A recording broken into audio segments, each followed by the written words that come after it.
So I want to talk about something that is not getting nearly enough attention because it absolutely wrecks the Republican narrative about parents' rights and protecting the kids. You see, parents are out there saying, no, we're actually done with your culture war bullshit. And they're saying it where it actually matters, at the ballot box. In the school board elections. Now, you might not think that the school boards are all that important, but it turns out they are. You see, for years now, Republicans have treated school boards like their own little personal culture war playground. They ran on, things like, parental rights. And they screamed about groomers and porn in school libraries, which is ridiculous. They attacked the teachers, librarians, trans kids, and any book that dares to acknowledge reality. They thought they found the magic formula, right? Whip up a panic about litter boxes in classrooms, and then win the school boards, and then use those school boards to push bans and, book purges, and anti-trans bathroom policies, and, whitewash history. And for a while, it actually did work. But all these things do come to an end because voters, including a whole lot of pissed off parents, have decided, no, we're going to throw these bums out. In race after race, state after state, Democrats and sane non-MAGA candidates, Republicans, independents, whatever, are taking back the school boards from these Republican culture warriors. You gotta love it. We're talking in multiple districts, candidates backed by groups like Moms for Liberty are losing their seats. Democratic and progressive states are flipping control of school boards that had gone hard right just a couple of years ago. I mean, that's amazing. Voters are literally saying, can we please have normal people again in these positions, okay? Let's have normal schools again instead of Fox News cosplays at every school board meeting. Yeah. Look, it turns out when Republicans actually get into power on these boards and start doing what they said that they wanted to do, parents don't like it. They hate it. So let's be clear about what these right-wing school boards actually did when they were handed power. Banned books, targeted LGBTQ plus students, try to erase any mention of racism while telling children that America, we're flawless. And you know what? If you challenge that, then you need to shut up because you're unpatriotic and you're, brainwashed by liberal media. They turned every minded decision, a library list, a pride flag, a diversity statement, into a full-on culture war showdown. Some boards even tried to force teachers to out their queer kids to their parents. There's a reason that they're not telling their parents. Okay? Others tried to ban anything that sounded like critical race theory. Okay? Which for them basically means history. Anything that's history that has to do with black people. They wasted time, money, and energy on garbage, while actual problems, teacher shortages, underfunded schools, overcrowded classrooms, just got completely ignored and got worse. And parents, they started noticing their kids' education is being held hostage so that some MAGA weirdo could get a viral clip about yelling about wokeness at school board meetings. So now you get the backlash. Parents, including independents, and again, Republicans even, they're voting these people out because they're tired of this crap. They do not want to have endless fights about whether a book with a gay character belongs in the library or not. They don't want their kid's teacher terrified to mention that yes, slavery actually happened. It was real.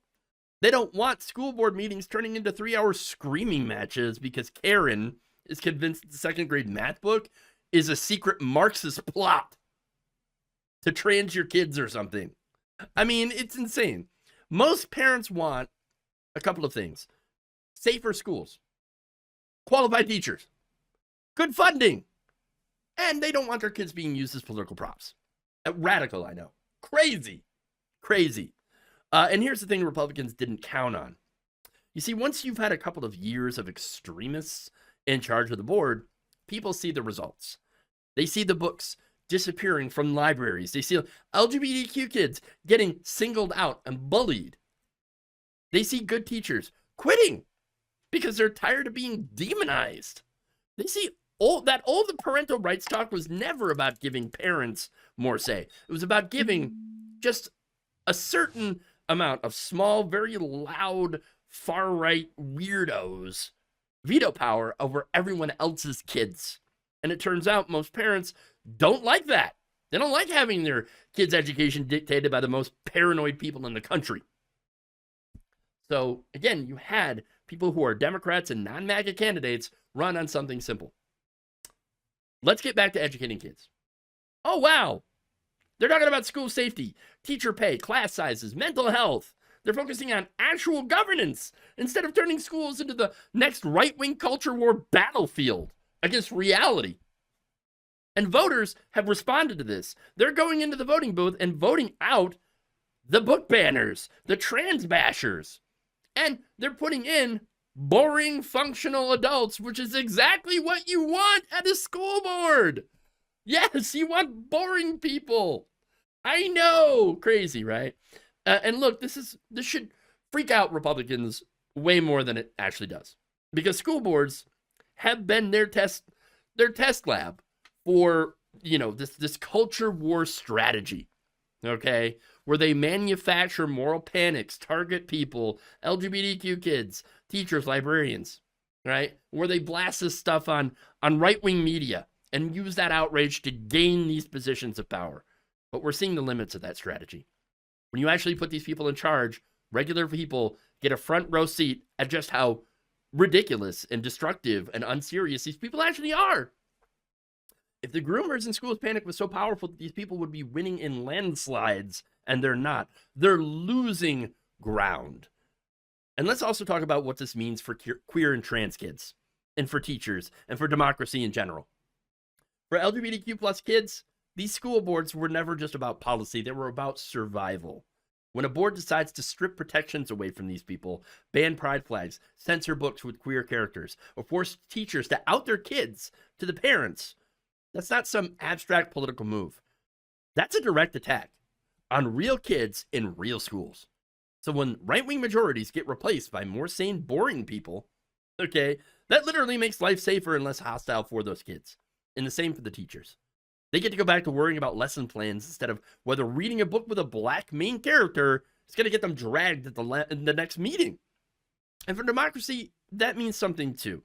Authoritarians love capturing these institutions, school boards, city councils, local election boards, because most people don't pay attention to them. They sneak in extremists under the radar. But now that people are paying attention, parents who might not know the name of their state representative sure as hell know who's on their school board after the last few years. And a lot of them are done handing power over to culture warriors who treat their children as collateral damage for an ideological crusade. And that is huge, because it means that people are starting to see the pattern here. The same people banning books at the school board level are the same people trying to ban abortion, are the same people trying to roll back LGBTQ plus rights, are the same people that are trying to rig your elections. It's one movement, one project even, just different fronts in the same ridiculous war. So where do we go from here? Well, Republicans aren't going to look at these losses and say, oh, wow, maybe we went too far. No, that's not who they are. They're going to double down. More panic, more smears, more demonization of teachers, queer kids, and anyone who stands in their way. But now they're doing it in an environment where parents have already seen the result of all this, what their rule looks like, and where voters know the chaos that comes with electing these people. And Democrats and progressives have a clear message that actually resonates. Let the children learn. Let the teachers teach. Stop turning schools into the culture war zone. So if you're in a district where these extremists still run the show, well then, run for the school board. Support challengers. Show up at the meetings. Don't let a handful of loud fanatics decide what every kid in your community is allowed to read or learn. Because this wave of parents voting out Republican culture warriors isn't just some random blip. It is proof that the culture war machine has limits. People are exhausted by the constant outrage. And when you give voters a clear choice between chaos and competence, a whole lot of them will choose competence, even in red or purple areas. So if you're glad to see Moms for Liberty and the rest of these professional panic merchants finally taking some L's, awesome. Hey, yeah, tell me what's going on with your local school board. All right, I want to know. Are parents in your area fed up yet, or are these culture warriors still out there and still running a circus? If this video helped you cut through the BS and see what is really happening, then smash that like button. Every single like pushes back against the right-wing propaganda machine. I can't do this work without your support.